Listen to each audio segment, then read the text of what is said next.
Good morning, everybody. Surprise! This is Lainey from Hilltop Home Place. I did kind of step back from my channel a couple of months ago, and this isn't anything that I don't think I'm going to do very often, but I just thought I would pop on here today because I'll be honest with you, I kind of miss everybody. I have so many ideas running through my head all the time of, oh, I could film this, oh, I could talk about this, and then I realized, well, you step back from your channel and there's this feeling of, oh, that's right, I sure did. And all the time things are running through my brain.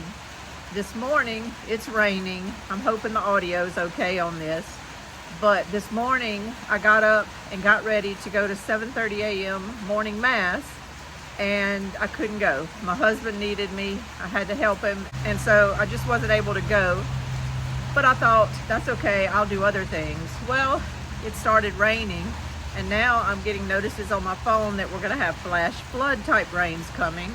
So that pretty much makes me have to stay inside. So I've got things I can do in there and everything. But I walked out to look at my garden in this sprinkle a while ago, and it's actually just beautiful when it rains. My garden needs this so much. My yard needs this so much. We had 2 years of drought. Lots of rain here lately. Things happen over the winter. We got snow and everything. But I just appreciate every time we have these drizzly type rain events, or even a flash flood event if that's what happens. I don't know what's going to roll out today, but I appreciate it because all the water I can get on my gardens now will help them to survive through whatever may come if anything happens. And I just thought, you know, while I'm walking around this morning, I'm gonna just take y'all with me. I'm gonna go show y'all what I've got planted. We'll just have a little visit, and then, you know, here, there, and yonder, I might just do that and just kind of pop on with no expectations of viewership or hours or monetization or anything like that. Just simply visiting with friends. I really and truly just visiting with friends. So come with me. I'll show you what I've got planted. If it lightens, if the skies break open and it turns into this flood, I'll have to nip it and just maybe film a little bit later. But right now, let's go walk and I'll show you what I've been able to get in the ground this year. I did a video a while back on these 2 flower beds that I put by my carport, and they're doing great. I actually just pulled out a bunch of onions that I had in the front of this bed, and I just planted 3 broccoli plants the other day. They're looking good, so I'm hoping I'll end up with some broccoli, and I have a whole Ziploc full of onions and green onions and stuff in my freezer from the onions. My grandson and I had planted the fava beans. This side gets pounded a little bit more with water off of my carport, and so they kind of get beaten down, but they're coming along. The fava beans over here are doing a lot better. They're a lot more tall. They've got buds all over them, and they have started putting on some pods finally. Fava beans don't get in a big rush. They just don't. But I finally have some pods. In the middle down there, I planted some butter crunch lettuce.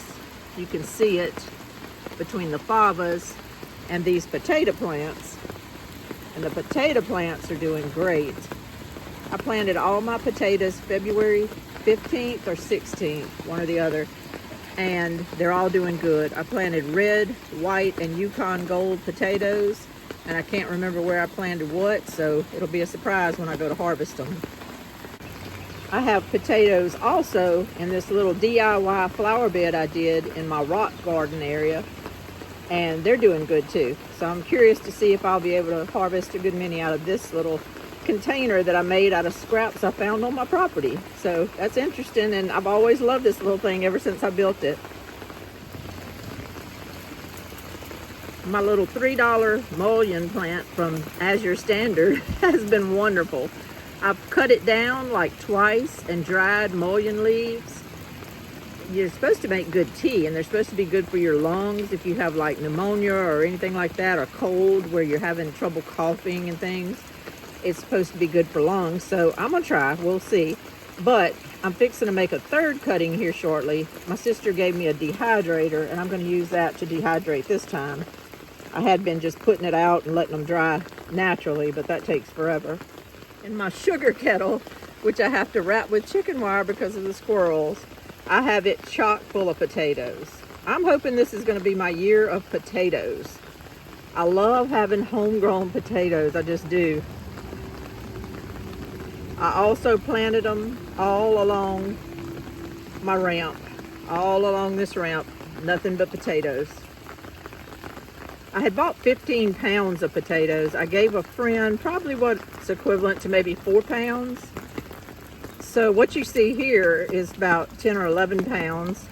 And I chit them, cut them into pieces, and then let the chits heal up, and then I plant them. So that's why there's so many plants. But it's really only about 10 or 11 pounds of potatoes. That's potatoes all along there. I'm gonna have potatoes literally coming out of my ears toward the end of May. And this row looks empty, but I actually just planted a whole row of bountiful bush beans in it a couple of days ago. And I'm starting to see them pop up, but they're not up yet. Along the end of my house, I have a bed that I usually plant pole beans in, and that's what's coming up here.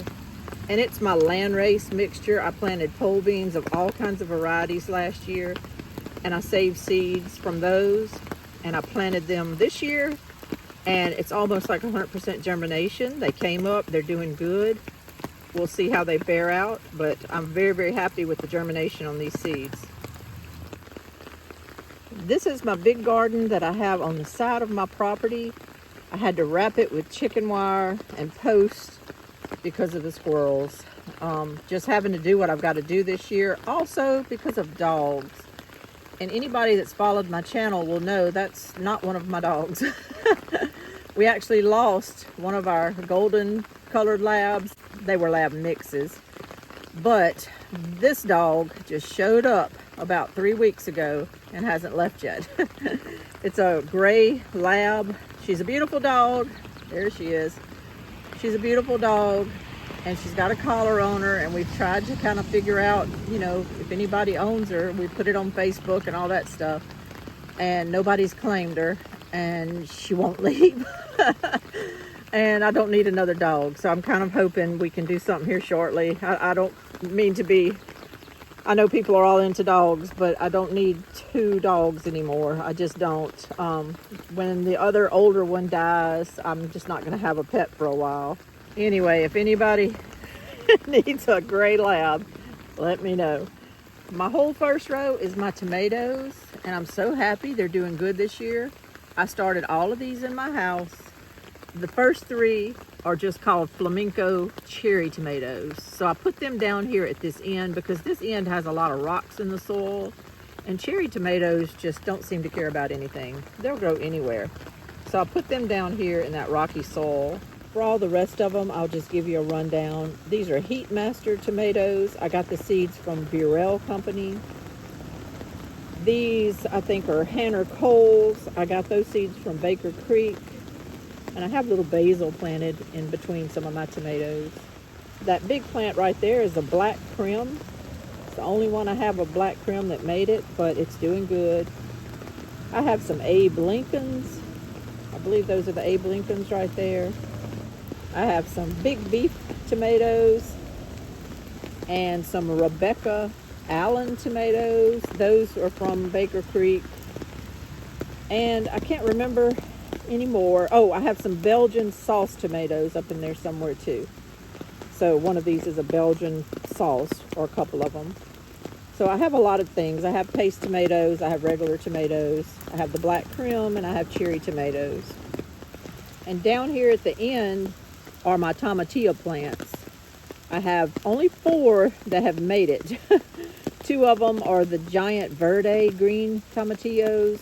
One's a purple tomatillo. The one that's actually the largest is a purple tomatillo. And one is a Hubersmith tomatillo. Now I know you need 2 plants for pollination. I only have one of the Hubersmith that made it and one of the purple tomatillo. But I'm hoping just in general the 4 plants can give each other the pollination they need. If I'm wrong, then I'm only going to get green tomatillos from these 2 plants. I'm not going to get anything from those two. You have to have 2 plants of tomatillos to get any fruit. So we'll just have to see how that goes. I put a few poles in, and I'm going to have pole limas. These right here are called mescla lima beans. And if you'll notice, they're not real thick and they didn't germinate well. I had to replant the other day, and those are just now starting to come up. You can kind of see a little yellow spot there coming up in the middle. That's one of them coming up. So once my new seeds start really sprouting, it'll make this a little thicker. But I was kind of disappointed in the germination on those mescla limas. I got them from my co-op, and that's kind of disappointing to me. Between that second pole and the third pole, a lot better germination.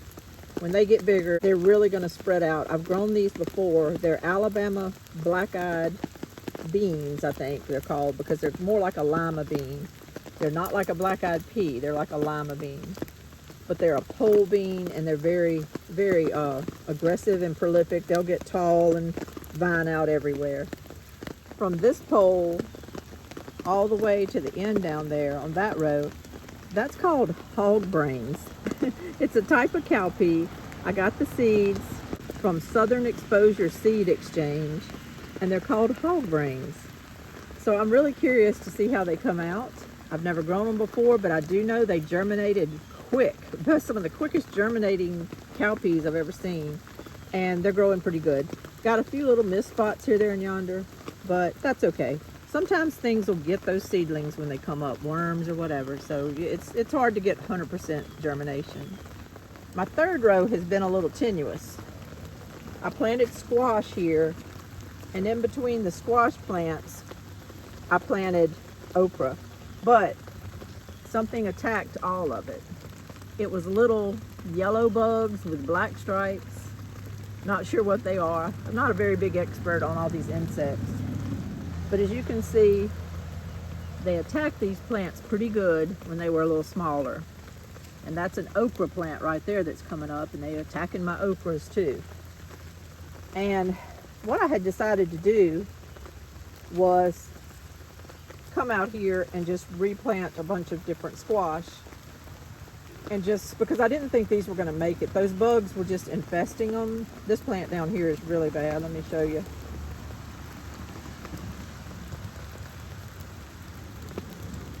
That plant just kind of stunted looking, and I mean, it got tore up. And some of the squash along there never even came up. So I did replant a few squash seeds down there, and I'm waiting on them to come up. But I started noticing with these that they were hanging in there. They're very upright. They're very, they're growing. They're growing in spite of all this. They're upright. And I think they're going to beat it back. I think they're just going to keep putting on new growth. And I think they're going to make it. This one down here looks really good. And they seem to be overcoming it. And the bugs are gone. The bugs are gone. So I'm just going to leave them be. I'm not going to replant down here. I had too many squash last year for me to deal with. This year, it's okay if I only have a few that make it. It's okay. I'm just going to leave them be. The next row is pretty much my pepper row. I have everything from King of the North bell peppers to Cubanelles. I have some Isleta long, kind of red cayenne peppers. I got those seeds from Native Seed Search. I've got all kind of peppers here, and they all seem to be doing okay. I grew them in my house, started seeds in my house, and they all seem to be doing okay. Some of them are starting to get some growth on them. So it's just a waiting game with peppers. They're slow, but once they start, I just love having peppers. I love being able to have peppers in my freezer to cook with. It's one of my most favorite things to grow. And back here, past my peppers, I'm actually growing tobacco. Bee from Life Done Free grew some tobacco seeds and grew tobacco on the Life Done Free farm that they have in Kansas. She sold back the seeds to the company that gave her the seeds. It was the Buffalo Seed Company. And so she was actually growing it out for them, let them mature, let them go to seed, and she collected seeds and then sold the seeds back to Buffalo Seed Company. And I don't know if they had other growers doing tobacco or not, so I don't know if these are Bees seeds, but I did order them from Buffalo Seed Company because I just wanted to try growing some tobacco myself, and it's actually doing good. These two down here at the end, these two little ones, they actually shriveled up and just fell over on the ground looking dead. I mean, I thought they were dead. And so I just ignored them. And here they've come back. They've already started coming back out. And then the ones that didn't do that, they're getting big. They're thriving. When I put them out here, they were just not much bigger than cotyledons, but I put them out. And now they're thriving. But we'll see how it goes. I'm growing this just because nicotine that is in the tobacco plant is supposed to be very, very healthy and a very good medicinal thing to grow. I haven't done all the research on it, so I don't know anything about how to harvest it and preserve it for medicinal uses. I need to get on that before this comes to a point where I should need to harvest it. So I need to look into that. I'm not growing it to roll it and smoke it or anything like that. I'm just growing it to see if I can grow tobacco. And if I can learn about the medicinal uses, then, you know, I've put another arrow in my quiver. I've put another arrow in my quiver. So it doesn't hurt you to learn something and to grow something a little bit different than what you're used to and learn about that vegetable. You never know. And if I'm going to save seeds from them if I can, and you never know. At the end of the tobacco row, I just have some cucumbers coming up. I think I only planted 3 cucumber plants in my garden, and that's okay because I actually have so many pickles and stuff that all I really need this year are just some fresh cucumbers to eat, and these are growing good. The same thing that I was talking to you about with my squash plants happened back here with my North Georgia candy roasters, which is a winter squash. They got tore up. They were doing so good and looking so healthy, and they got attacked. And I had started these in my house and all, so I really had a lot of hopes for them. They haven't really bounced back like the other squash plants have, but they're still here, and they're still looking okay. I'm just gonna let them go. This one kind of grew some, and it's starting to climb up that fence, so I'm just gonna let it go. I'll get candy roasters or I won't. I don't really have a lot of patience and time this year to baby things to death. I feel like if they can overcome some of these things, some of these bugs, then they're strong. And I'll save seeds from them, and they'll do better next time. They'll do better. So, and if they don't, that's okay. I'll live and learn, plant something else later. I wanted to show y'all these. This is the Janie Forrester's cowpeas, and they're my success story. They're a success story for me. I posted a single video about these cowpeas a while back, and what it was I had gotten 43 seeds from Clemson University, and I planted them. Only one plant lived, and it thrived. Just one plant out of 43 seeds. So I saved seeds from that one plant, and I got 34 seeds out of it. Well, last year, I showed you on my video that I was just going to test them and see if they were any good, and I planted 14 of the 34 seeds. They all germinated, 100%. After that sad, sad show of all the ones the year before, the saved seeds from that one strong plant survived. So what I did was I saved seeds again from those Janie Forresters, and I planted them this year. And these things popped up in just like 3 days, and they are thriving. That goes to show the power in kind of landrace gardening, even though this is, I'm not trying to make a landrace mixed variety here or anything. But what I'm saying is when you find a plant that is strong and that'll grow in your soil where others won't, save seeds from it and then replant those seeds and then save seeds from those strong plants and keep doing that, because that's what I learned through studying about the landrace gardening is these seeds have a genetic code in them, and they start encoding themselves to your environment and your soil, and these seeds get kind of coded to your soil. That's why sometimes things will grow well, say in the Pacific Northwest, and we order seeds from those companies that are up there, and then you get them at your house and they just don't do that great, even though the catalog said that they did wonderful up there. It's because those seeds were adapted to that area.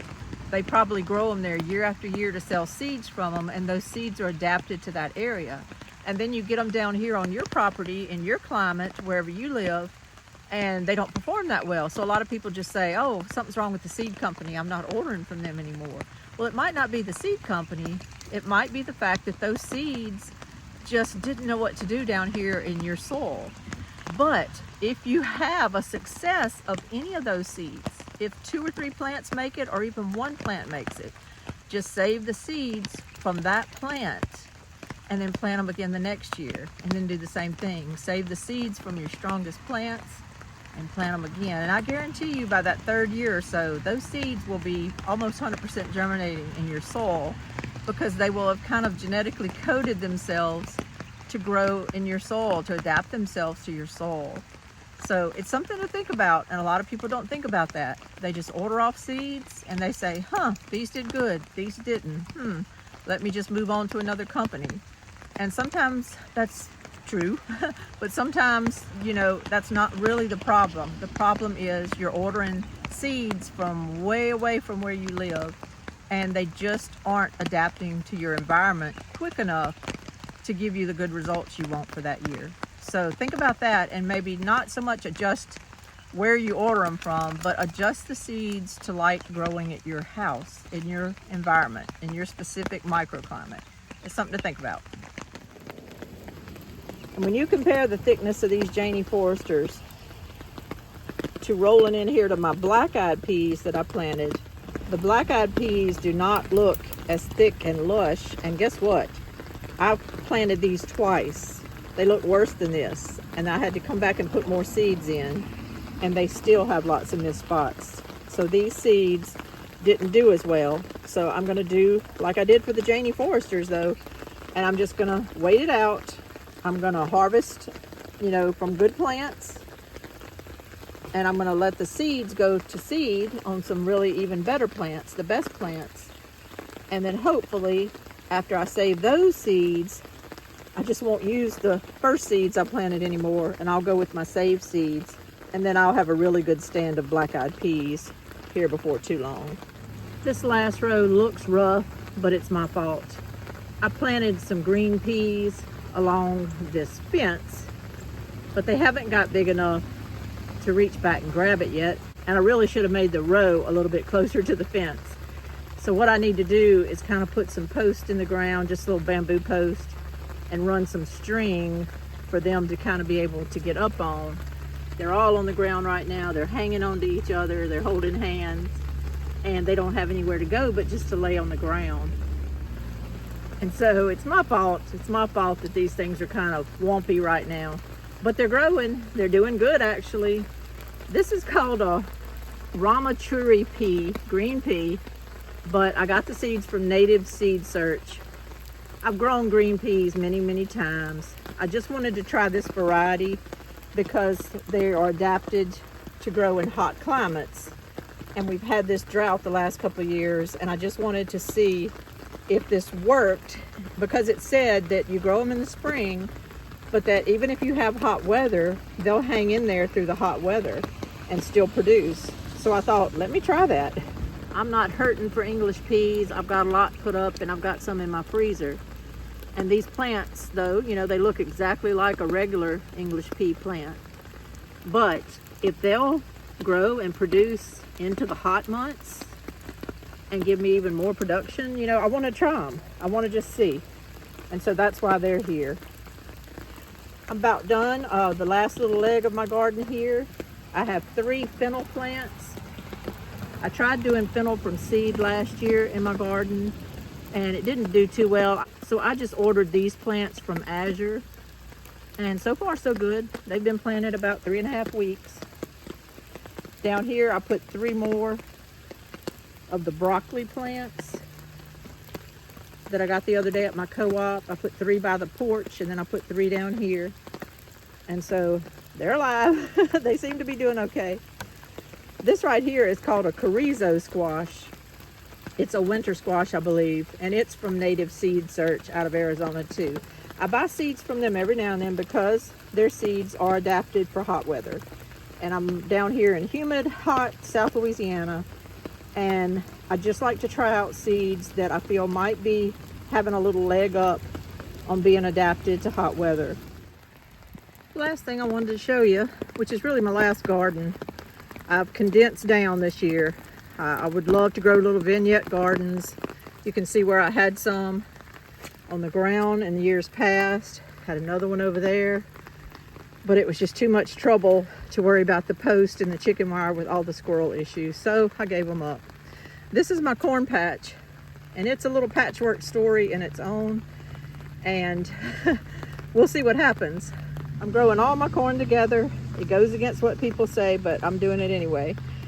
The first 3 rows, and you can see I have some mist spots. They didn't 100% germinate. Got some mist spots out in there, but some of them are doing okay. I planted these a month or so ago, but they're a fast-growing flint corn from Native Seed Search, adapted to hot weather, so I wanted to try them. They have a Native American Indian name, and I can't think of it at the moment, like Kim Kung Un or something like that. It's kind of hard to pronounce, but that's what they are. I'm gonna put some pumpkin seeds in some of these mist spots and let pumpkins grow up in here. But anyway, that's what these are.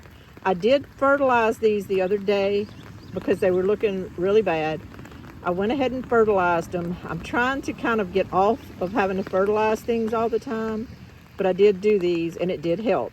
They jumped up, they got greener, and they're looking a lot better now, even though it's not as thick as I'd like it to be with the germination. The next 4 rows, these 2 and these 2, are a honey cream corn that was given to me, the seeds were, by my neighbor. And he gets it out of Indiana or somewhere like that, and from a friend of his that was in the pipeline business. And so he gave me some seeds. I did try to grow them 2 years ago, and we had that horrible drought and it burnt up all my corn. I'm hoping this year I can get some out of it. I had a few mist spots. They weren't perfect either. However, they've more than made up for it in their growth. I did fertilize these as well when I fertilized those first 3 rows the other day, and it helped, and they jumped up and they're doing good. So the corn that made it is looking pretty darn good right now. It's about, I guess maybe I planted these, I don't know, toward the end of March. This is the end of April, so I guess they've been planted about a month, so they're doing pretty good. Now these next 5 rows, I'm on the middle row, so there's 2 rows on each side of this middle row. These next 5 rows, I did plant later. I probably planted them more towards the beginning of April, that first week in April. They're not looking as good. Some of them on this end are starting to look better. They're jumping up and looking better. There's one jumping up there. This end holds more water. The other end doesn't, so that could have something to do with it. Also, I have not fertilized these. These are saved seeds from last year. I grew the Onavino corn. It did wonderful last year. It was delicious. I've ground it into cornmeal. It was just wonderful. And I just planted those seeds, and that's what this is. And I haven't done anything to them yet. As soon as this rain's over, I'm gonna probably maybe fertilize them and hill them up. I might not even fertilize them. I'm kind of wanting to see what the strongest plants are and which ones are going to adapt to my soil, and I don't want them to get dependent on a bunch of fertilizer. So this may be a tough love situation where I just say grow and what doesn't grow just goes by the wayside, and what does grow I'm going to save seeds from it. This little particular section of it right here is starting to look pretty good. It's bounced back. That plant there, that 7th or 8th plant, looks really good. Those on the other end look yellowy and not so great. But you know what? It goes against what people think, but they're gonna make it or they're not really. I think with these are an heirloom type seed, and open pollinated. They're saved seeds from last year. They're part of my experiment for landrace gardening to see which plants are the strongest and which plants can make it.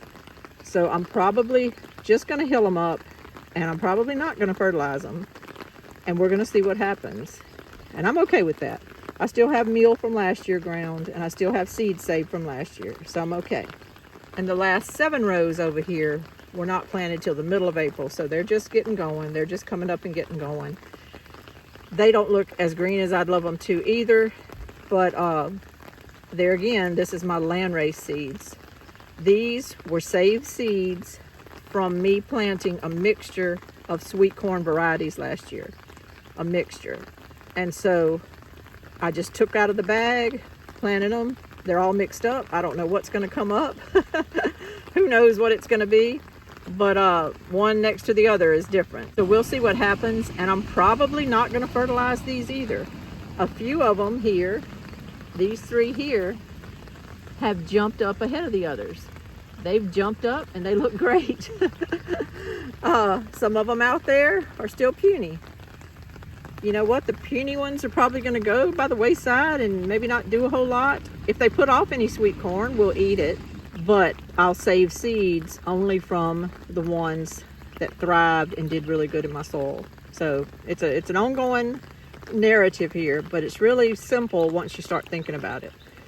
Probably not going to fertilize these either. And that's hard for me to look out my window every day because my tendency is to want to come out here and fertilize it and let her rip.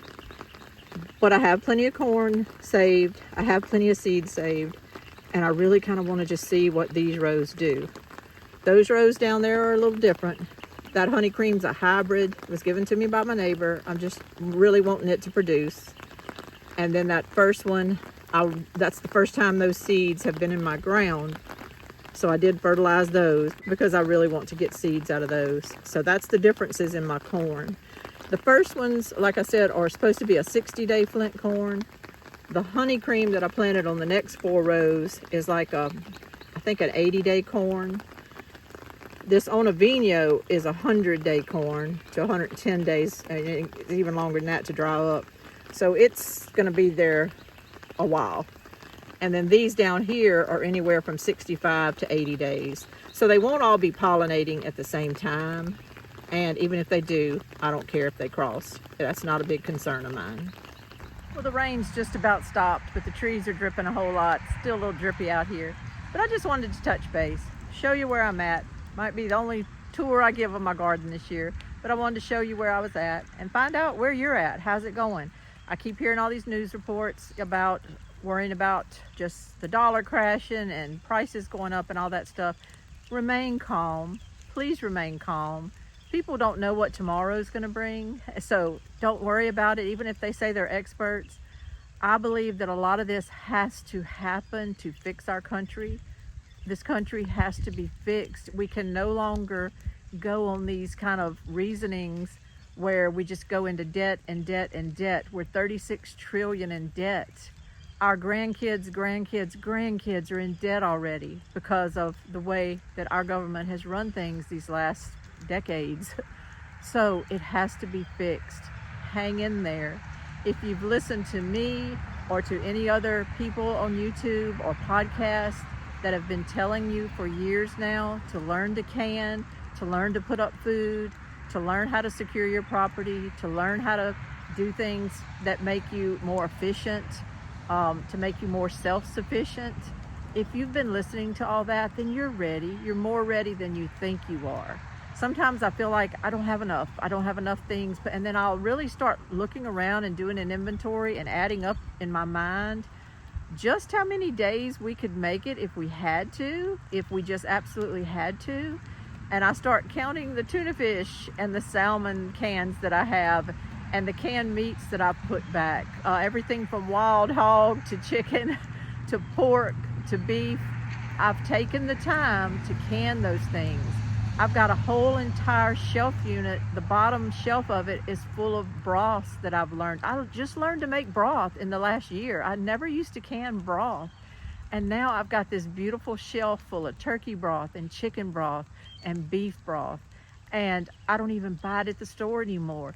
You can do a lot of things to get yourself prepared and to have things to even help your family and neighbors with. So you're probably more prepared than you think you are. But if not, shore up some things. The tariffs and all that stuff, that hasn't hit yet. So go out and buy some things right now that you think you might need. When you buy something, get a year's supply. If you can just attack something, one thing a week, like shampoo, go ahead and get a year's supply of shampoo that 1 week.